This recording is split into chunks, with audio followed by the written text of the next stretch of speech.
Hey friends, welcome or welcome back. This is Beth with crochetrx, and I am happy that you guys are joining me today. We've been prepping for our market this weekend. It seems like it's the first fallish market, even though I don't think we're technically fall yet. I think we've got a few more days. But I had been doing a large order for my dad, which I think I mentioned in the last video. He is a woodworker in Illinois, where I grew up, and he wondered about putting some plushies on my table, or on his tables. And so I showed him some of the things that I've made for Christmases in the past, and then he asked for 3 of a number of things. So that's where my last video with the snowman and the modifications that I had done came in, and I had highlighted how I modified in that video. I'll throw that up on the screen. And then in addition to making and sending him snowmen, he also wanted some Christmas trees, and I had put, I think I had showed them as well last time. This was I was a pattern tester for this a number of years ago, and I really like the Bernat velvet that this little green is. I feel like it makes just such nice trees.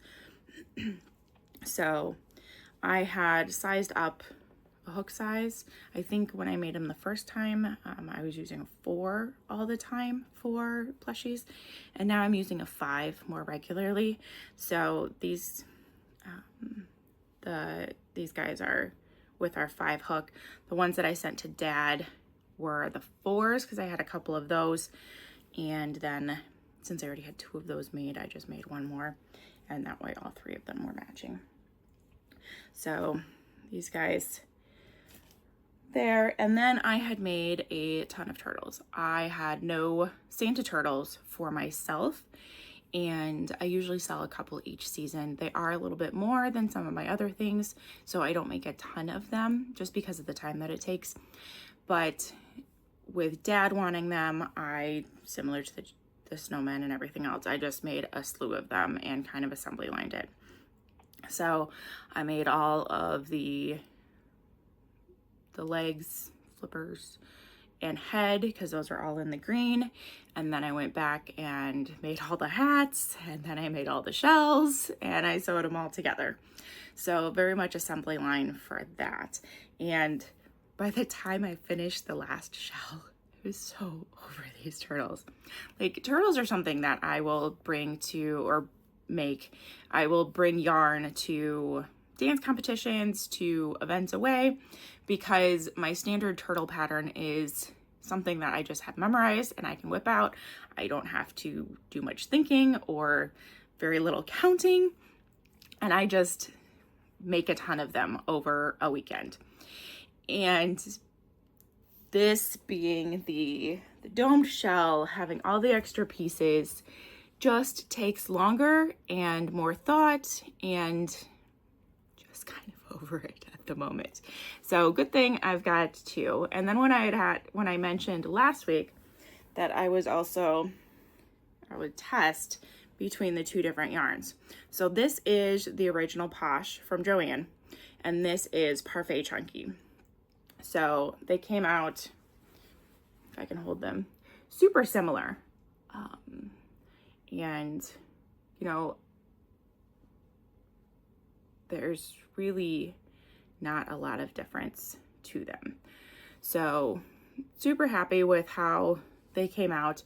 I would say that potentially the Parfait Chunky buckle looks a little bit better. The fuzz hides a little bit more potentially, whereas you see a little bit of stuff kind of peeking through here.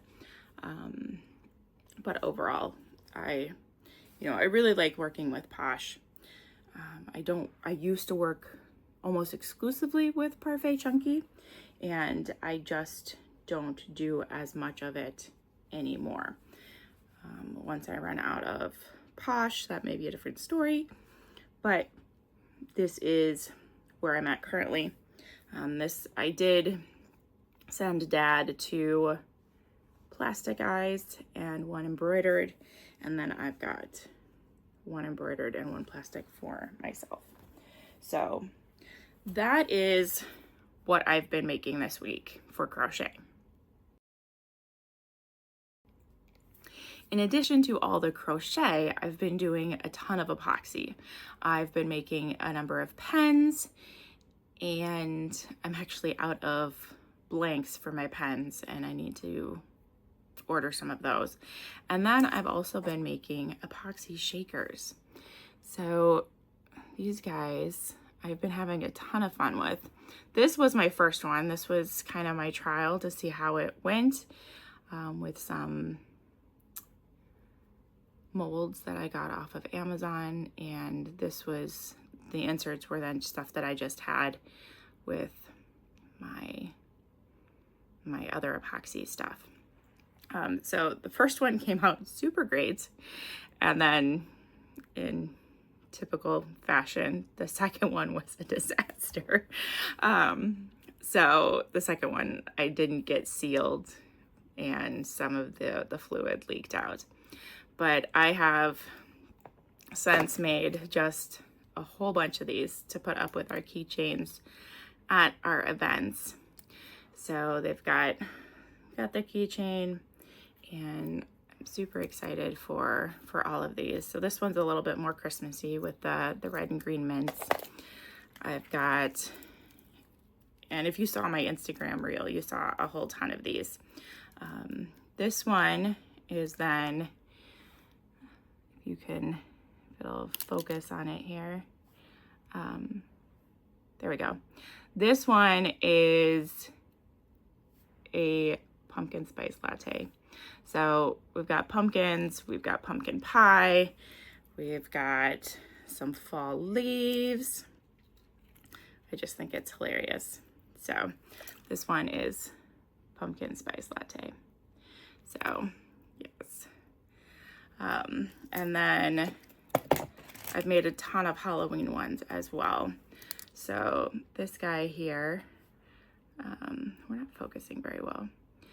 This is kind of a bone graveyard here, and we've got some pumpkins, some tombstones, R.I.P., got a big black cat, got some little skull faces.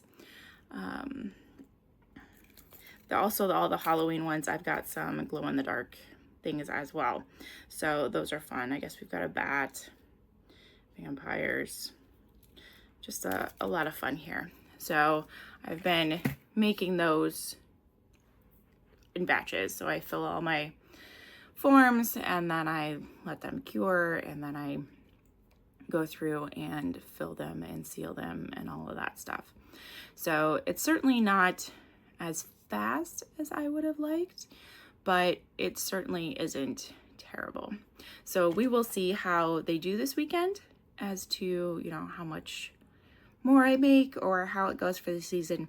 I got 3 shows before Halloween. So I've probably, unless they just sell out, I've probably made all of the Halloween ones that I'm going to do, because I do have quite a selection of ghosts and pumpkins and all of that. So then I've got I can do some Thanksgiving ones, and then move towards Christmas, and then just, generic all season sort of things with butterflies and paw prints and all of that. With all of the excess epoxy that I make, I then pour into earring molds and things like that. So we've completely restocked our earrings selection, and that is something that my little then puts the hardware on the earrings and hangs up on the cards. So our booth is going to be well stocked for this weekend, between all of our new shaker keychains. replenishing the earrings, and just having, our huge assortment of plushie options.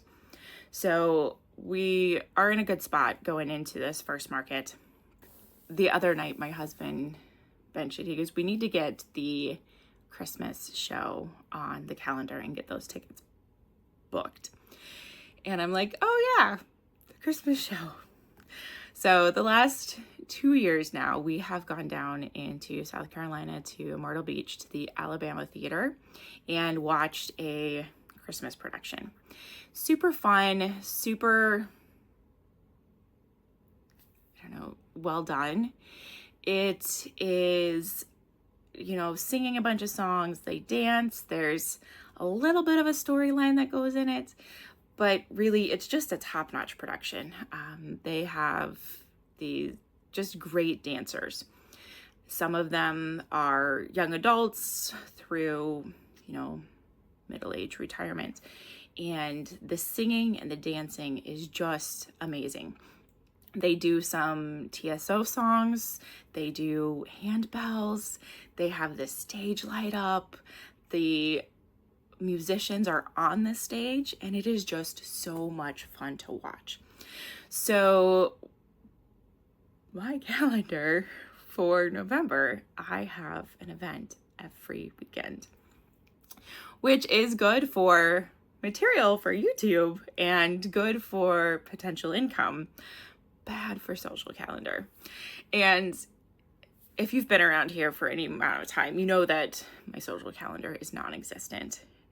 We moved to North Carolina from Illinois 5 years ago this spring for my husband's job, and reestablishing a village, a community, has not been the easiest. We homeschool. I work from home. I have no physical coworkers here, and the dance studio hasn't been, while it's a great studio, the parents haven't necessarily been all welcoming. A number of the parents all work together. It's a number of teachers. They all work in like the same 2 schools, and we are just outsiders. So we are not invited to social activities. We are not invited to these other things. People will post, hey, there's tickets for sale for this. And I'm like, what is this? What is the pull for this? They're like, oh, it's just a great dinner and Christmas tree walk. Like, okay. So, it's hard to find these things. And we live in a town that's like 4,000 people. We live outside of the town of 4,000 people. We drive a half an hour to our dance studio. We drive an hour to do most of our grocery shopping. And it's just not the most convenient place for community. I feel like some things are improving, but not as fast as I would have liked. We do have a new girl at dance this year who is a mutual friend of dancers that came to the studio the same year we did, and then also my husband's administrative professional at his office. So had, that mutual connection, and the girl is a little bit younger than Natalie, but because we put an extra year into grade school, they will graduate high school together. So we have done, I feel like we've done really well at bonding with this mom-daughter, and I've met the husband. I think I even met the son. Maybe not. He was home for the summer from college. Now he's back at school. We certainly talked about him. Maybe it was only the dad that came into the studio. But so I'm hopeful about that. We've got some events coming up that are smaller group where we'll get to do a little bit more together as well. But back to the social calendar. So again, I've got shows every weekend in November. And so it's going to be a little tedious, we could do a Sunday afternoon, or I think the first weekend in December is open. But I did tell him he needed to get it booked before I scheduled anything more, because I certainly want to maximize on the income potential for the season. So that is where we are at right now. Today now I need to go through and tag everything that I've been making for the last 4 or 6 weeks, not sure. So I've got ghosts, I've got pumpkins, we've got a few more mini keychain cats, which were featured on, or maybe that one's tagged, I don't know, on the Instagram freebie video. We've got some more mini keychain chickens, which are also on the Instagram free video. And then I've got the wheat pumpkin, which I showed at one point. I don't remember which video that one ended up in. So I've got some pumpkins, some big pumpkins, and then I've got my fancy turtles with the skeleton and the jack-o'-lantern on the back. So I featured those in a previous video as well. So all of that needs tagged. I need to work on my signs for, oops, sorry, I'm trying to pick things up, but I'm hitting the camera. I need to work on my signs for the keychains, because I now need to differentiate between the basic epoxy keychain, which, similar to the jewelry, is just an overpour excess epoxy that I made that I poured into a keychain mold and then did whatever with. Some of them are fancier than others. Some of them are just colors. Some of them, you know, have more of a beach design theme, whatever. So, but I need to redo my signage for all of the epoxy materials. And then I do also have some dry shakers to where it doesn't have the liquid inside. So I will have 2 prices, one for the dry shaker and one for the snow globe shaker. So that is what I'm working on for today. Tomorrow setup starts at 9:30. It is about an hour and a half away. So we'll be an early morning to get up and get going. Last I looked, it was going to be middle 80s and a good day. So hopefully there's some good turnout for this. It was a decent market last time we did it. I mean, it was okay, but there was a plushie vendor. Out of the 12 vendors, there was 2 plushie vendors, and literally her branding was a nurse crochet artist. So we were truly direct competition. There were a number of similar patterns. Most of hers were larger, to where I may have used Posh and she used Bernat Blanket, but there were similar inventories. So that was very frustrating. So hopefully, according to what I saw, nothing stood out to me as, hey, I'm another plushie vendor. And the cupcake artist that we bought the floral cupcakes from, like, they were gorgeous floral icing cupcakes last time. We'll be there again. So we're all looking forward to another cupcake. I don't know who the food truck will be this time. The food truck last time was excellent. They had pizzas, they had like spring rolls, but in different flavors. So like I got a Reuben egg roll. No egg, but you know what I'm talking about, all wrapped up in that sort of thing. And they had a bunch of different flavors for those rolls as well. It was super good, but we pretty much spent our earnings on cupcakes and lunch. So hopefully this time is better. It is in more of an affluent area in Raleigh, but there just wasn't the traffic and certainly the direct competition with the other plushie vendor that, depending on where you parked, you would have passed them first. So fingers crossed for some good traffic and a good show this weekend. And then I will come back Sunday or early next week and let you know how all of it went. So If you've got any questions, leave them in the comment section. If there's a pattern that you see that I forgot to link, I will also link the other videos. Hopefully I remember to link the other videos so that you can see where I mentioned and went through some more in-depth information on those patterns. Otherwise, that is all for now. You guys take care.